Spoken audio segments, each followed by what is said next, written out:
From the podcast daily. That is Bill Landis, Jeremy Birmingham. I'm Austin Ward, and I think we're all super rich now, right? Didn't make any mistakes all year. Let's look back. I did not invest wisely. Let's think back to, we thought we were going to make rules, right? We didn't do that. Yeah, this guy wanted to like invent currency and then he was have like, people track. Imagine how much better this would be had we done it would. Let's think back to some of the ideas that we had about Ohio State in August, or when we updated them a month in. Where were we wrong about this team? I'll give you a second. Bill is thinking really hard. He wants to talk about the offensive line, I think. Yeah, so Berm, I got one. Yeah. So Berm, you start. Okay. Where were we wrong? I don't know. I'm not going to say I was wrong. My biggest advice stock-wise in August was to buy all the Travion Henderson stock you can buy, because I thought he was going to have an absolutely monster year. It turns out I was kind of right. When he was healthy, he was the most important player on the Ohio State offense and had unbelievable run of games towards the end of the year. But unfortunately, because that's just the nature of football, he was not on the field as much as you would have liked to see. I saw a Heisman, 2024 Heisman big board the other day that had him as the 7th player on it for next year if he decides to return to Ohio State. So I don't think I'm wrong about it. But I do think that the way the Ohio State running back room ended up working out this year was way different than we could have envisioned, because Mayan Williams never got healthy, because Chip Trayanum, despite the fact that he had a couple games where he looked like the guy or had the potential to be the guy, never really got unhitched and became consistent running the ball. Dallin Hayden had very limited opportunity, and Travion Henderson was never healthy, and Evan Pryor never played, and But other than that, it was fine. Because we had high expectations for the run game in general, because we expected that the offensive line would be better at that than they were pass pro. And then you look at how that group unfolded, the offensive line, and then you couple that with the running back issues, and you're like, wow, this actually maybe put a lot of pressure on the quarterback that he didn't actually need. Sounds fair right. Point. Thanks for watching. Fair point. I don't know how I can argue against any of it, so we'll just let that point stand. Okay. So I thought Josh Simmons was going to be kind of a disaster for Ohio State on the offensive line this year at left tackle. I still don't like the process that landed him ultimately. I think Ohio State still could have done more to help itself on the offensive line in the early transfer portal last year. But Josh Simmons, I think, ended up being a pretty solid left tackle for this team. So I was wrong about that. And I actually am bullish on what he can be next year, which is sort of what the vision was all along for Ohio State that I was slow to come around on and didn't really buy at the time. But I do think you see the athleticism with him. I thought his blocking, both in the run game and the pass game, got more consistent as the year went on. And I don't think he's going to be a first-round pick, or not even a first-round All-Big Ten second day pick. I said. Yeah, month. I mean, I don't know that I agree with that, because I don't know that he has the measurables for it. But it's an accord right there. But I think there's some real stocks right. I think he is. I was suspect of him. You can just end the sentence there. Yeah, being a serviceable Big Ten lineman, even that level, and he was beyond that, I think. And I think he has more to his game for next year, too. So I will own being wrong on my projections for Josh Simmons. Okay. He certainly improved pretty significantly from start to finish. Now, there were still some areas that have to be cleaned up. The guy is penalty prone. He is. Although he didn't have... Last 6 games, he was clean. He was, and at San Diego State, it was a lot of false starts. Here, it was more like a hold here and there. It wasn't like if he had 15 false start penalties, so I guess that's progress. It's a lot harder to play in San Diego State. The noise in those stadiums is... He knows all about the Mountain West above the rest. That's the way it works out there. That's elite football. I have admitted that I was wrong about this multiple times, and I'll do it again because that's how wrong that I was. Tyleik Williams was an absolute monster, a game changer. There were a lot of people that said what he showed 2 years ago against Rutgers in big games, non-conference games, that's enough. You could see the motor. And I was largely unconvinced by that because of the level of competition, because of, injury concerns and his own admission of not, working as hard as he needed to fulfill his potential. He took all that challenge. But I remember the first day, and this also feels like 10 years ago, the first day of training camp, and right over there, slipping in one of the first drills, and I'm like, well, that's it. I mean, I don't think we're ever going to... That's exactly what you said. I was like, that's the end for Tyleik Williams. Like, this team can't. And I throughout the month, I'd be paying attention to Tywan Malone and like expecting him to take that next step. I talked in the middle of the year, and Hero Kanu actually did take some of those reps and play better down the stretch. But I completely underestimated Tyleik Williams. And, you know, if there's a chance, he said on Tuesday at the Woody that, you know, he intends to play in the Cotton Bowl. And if there's an opportunity for him to play one more year for Ohio State, that would be an incredibly important deal for them. He had a fantastic season, and I went broke betting, trying to short Tyleik Williams. He reiterated with the same thing a few other guys did. And I mean, I don't know why it's a surprise to hear it from him and not others, but that he said, we didn't reach our goals. We didn't finish what we like. It was enlightening to hear all of them. That's a change from Tyleik too. That's part of the reason when you look at it. And a year ago at this time, it's like, well, is he even going to stick around? Like, the only thing that you ever hear is hashtag free 91 and stuff that's about himself. Maybe he's talking about the officials the whole time, not letting him. He was being held by. I asked him about it. He was advertising cheap gasoline. Didn't say, you know, I didn't ask about that. Free 87. But he said he didn't really want to reveal the secret. But I thought I cracked the code. Maybe I didn't. It's about gasoline. On the flip side, though, we were all sort of wrong, assuming that Michael Hall would be the guy that elevated. And for whatever reason, that didn't happen. But that's not my second point. My real point is it's going to be mine. You can still take it. I think a lot of us, and no matter how talented we know individually, Justin Fields, Dwayne Haskins, C.J. Stroud, et cetera, are and have been at Ohio State, I do think there was an element of thinking that any quarterback could kind of roll his helmet out there and succeed at a elite All-American level in the Ryan Day offense. And wrong about that. Yeah. It actually does require something elevated. And I don't think that we really truly, I mean, not us personally, but in the collective, appreciated the things that C.J. Stroud did to put him into that stratosphere in the last 2 years. The timing, the anticipation, the ability to just feel a pass rush.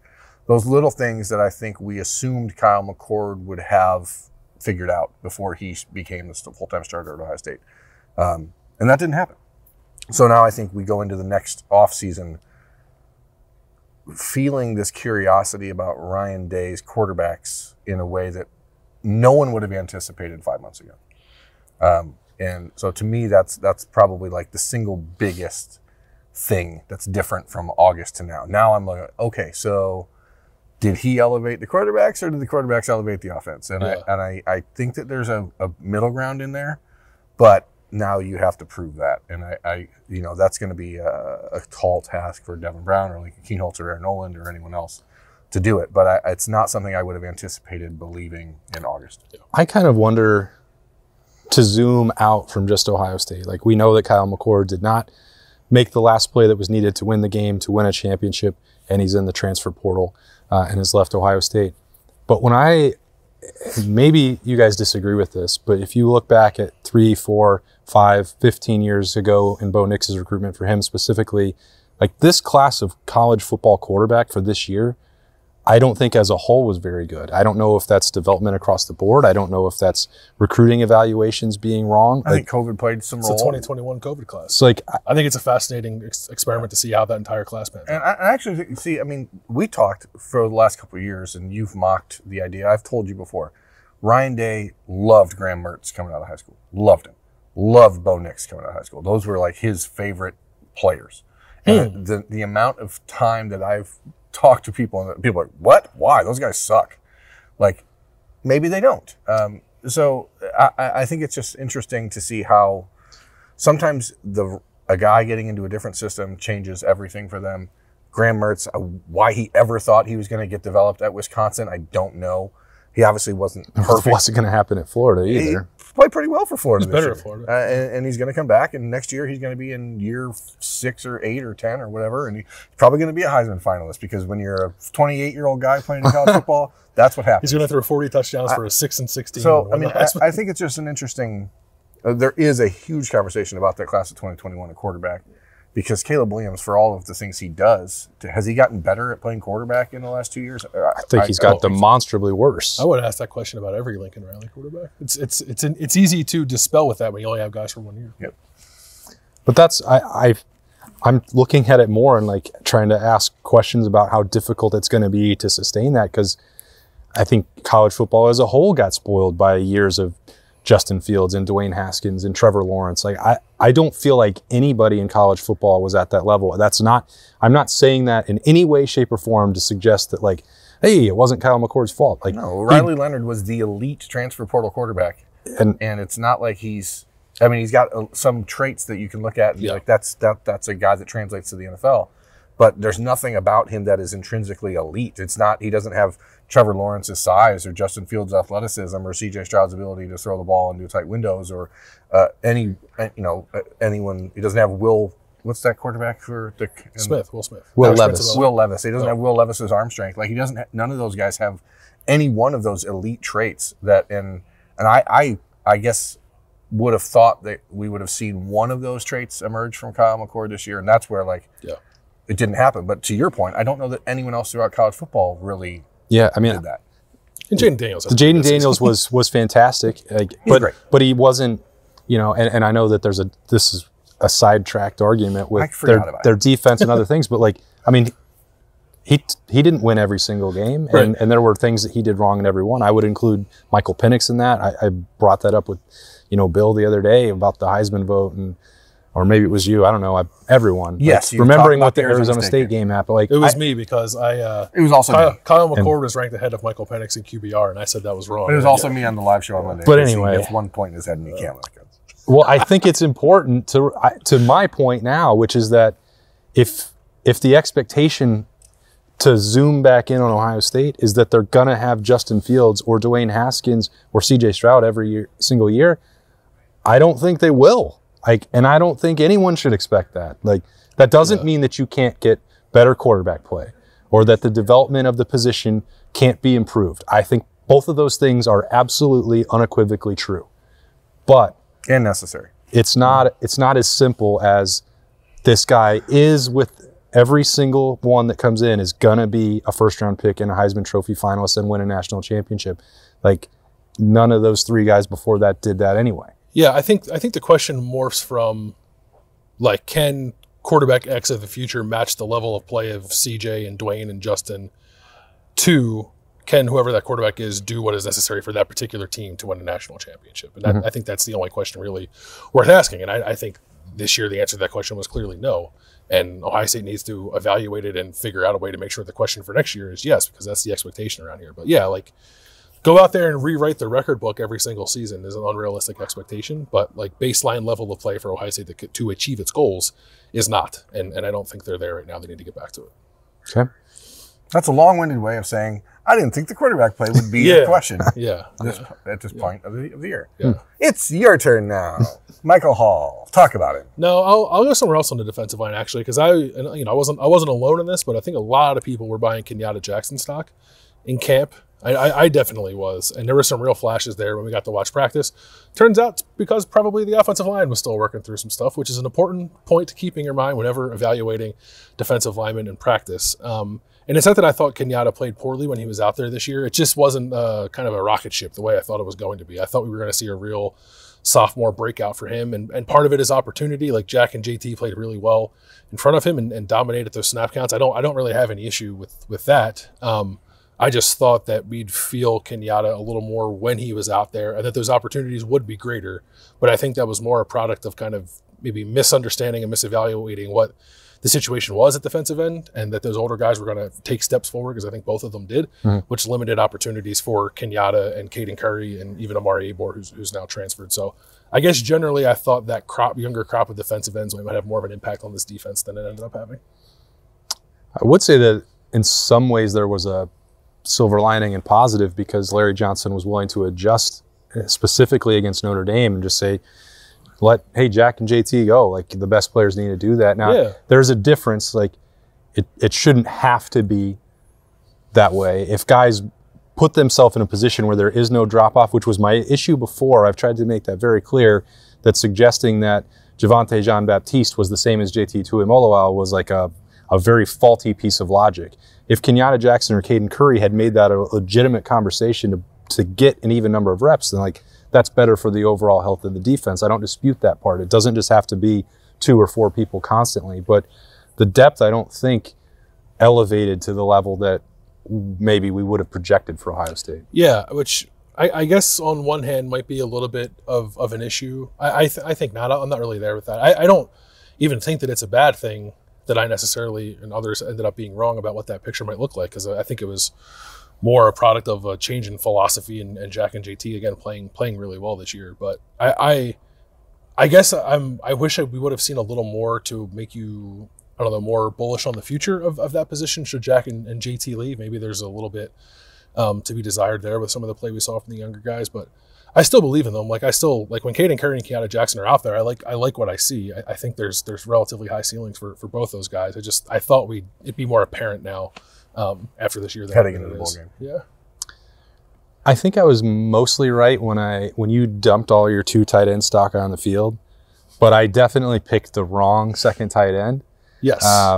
And so, Joe Royer continued to deal with injuries. I thought in August he was primed, for a real breakout. That didn't happen. Health was a key part of that for him. But I also may have, not given G. Scott enough credit for his continued development. He still didn't become someone that I think Ohio State was ready to play 40 to 50 snaps out there. Like, I don't think he got to that point. But he was doing more as a blocker late in the year than I projected for him. I think there's still an opportunity for him to be a bigger factor down the road as a receiving threat. He's certainly got those skills. We saw, one fantastic touchdown catch at Rutgers that showed some of what he could do there. So that's a twofer right there. It just didn't happen for Joe Royer the way that I thought. Some of those circumstances were beyond his control. And then G. Scott, I thought, was really impressive. Like the way he talked in training camp about, owning up to the way he had developed, making the most of every day, becoming the best version of himself was impressive. And maybe I should have given more credence to that because I think he did fulfill that. True. Yeah. And I mean, we were all on board with Joe Royer being emerging after he played well in the duty that he was forced into against Georgia and thought maybe he'd capitalize on that. My final thing is also going back to Georgia, is that I was wrong about expecting Ryan Day to be that coach all year long, instead of reverting back to what he leaned on throughout the majority of the 2022 season and 2021 season. And again, I don't know where the change exactly happened. I don't know why the loss in Ann Arbor in 2021 seems to have fundamentally changed the way he approaches calling football games. I don't think it was as egregious throughout this season as it was a year ago, to be clear. I think that there were a number of times. I think this year's Michigan game, for example, was a wonderfully called game by Ohio State, just not executed very well at times. But it's not just about the play calling aggressiveness and the philosophy of Ryan Day as an aggressive coach on the field. It's about running the program aggressively. And I think that that's something where you can look at it and say, this is a guy who's, again, in his 5th year of running of any college football program. He's never had a head coaching job before.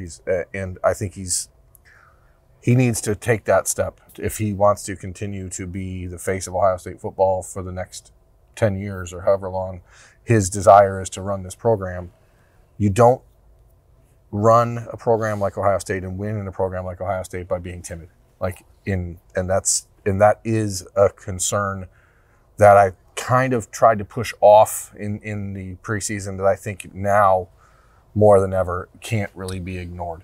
Well, Bill and I said this a week and a half ago after the Cotton Bowl announcement that there was a noticeable lack of energy from Ryan Day and a lack of specifics about the next step, which you can say it was 1 week after the end of the regular season and it's okay, it doesn't matter.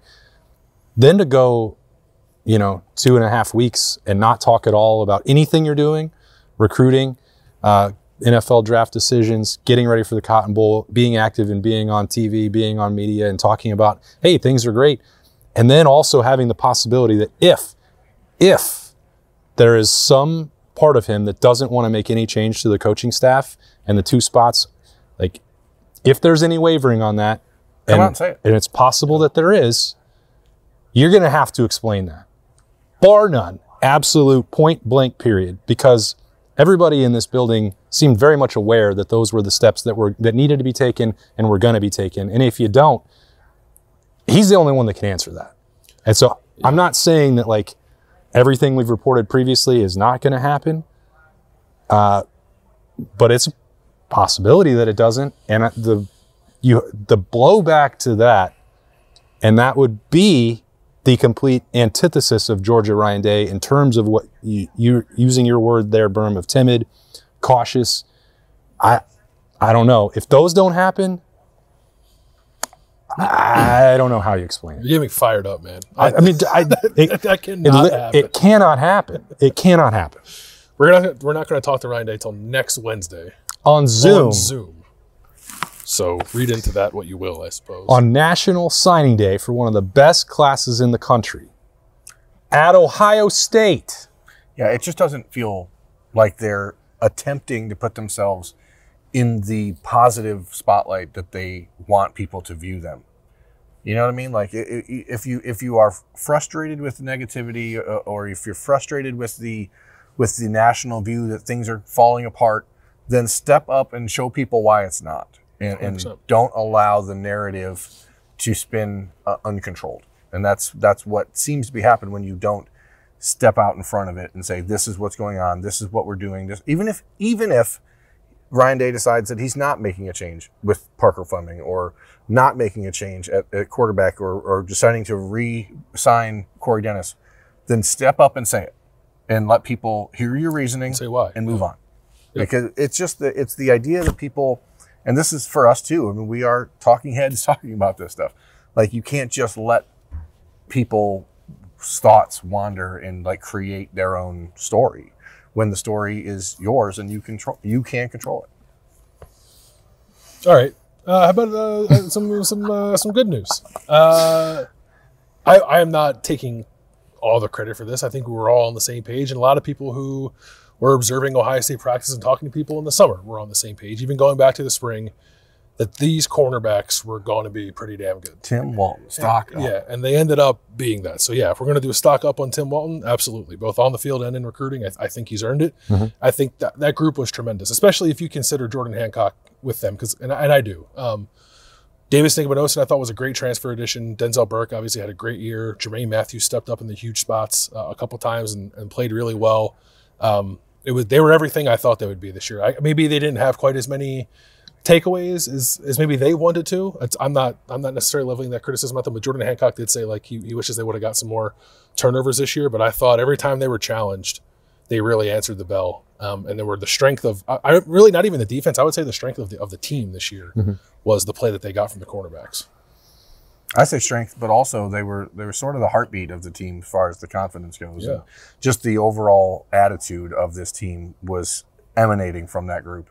And again, Tim Walton took a lot of heat a year ago from people about that cornerbacks room who, you know, some people even here. No, I did not think his first year was great. It did not inspire a lot. There was a lack of context, I think, around what was going on with that room. Is he suggesting that I would have criticized Cameron Brown? I mean, but if you look now, and not just at the development of Denzel Burke and Jordan Hancock and Davis Nigbinosin, but now on the recruiting front, what he's doing, like Tim Walton has emerged as an integral part of this program. I went on a really, flimsy limb, and it was scary out there. It's a limsy. Yeah, it was a limsy. And I just thought, this Marvin Harrison Jr. guy, I think he's going to be good. Idiot. And I didn't even win a Heisman. We're going to have to look past that. He only won the Blitnikoff by one vote. I can't control the voters. Won him the Blitnikoff. Thank goodness that I put so much stock into Bill Landis pushing Marvin Harrison over the top. Can you imagine if you would have voted for Keandre Lambert, how people would feel about you? I couldn't have, thankfully. There was only 3 finalists. I really wanted to. I think there are some people who posted their ballots who regret doing so, but I hope so. Fortunately, I didn't have to worry about that. Anyway, let's just end on that high note. Marvin Harrison Jr. was fantastic for Ohio State. You're going to miss him. Yeah, it's weird to be out here doing the podcast daily for a Woody Wednesday and for Marv not to be on the Monarch, but he was out here earlier. Don't worry. He was here. He's just now done. because he doesn't have to get ready for the Cotton Bowl.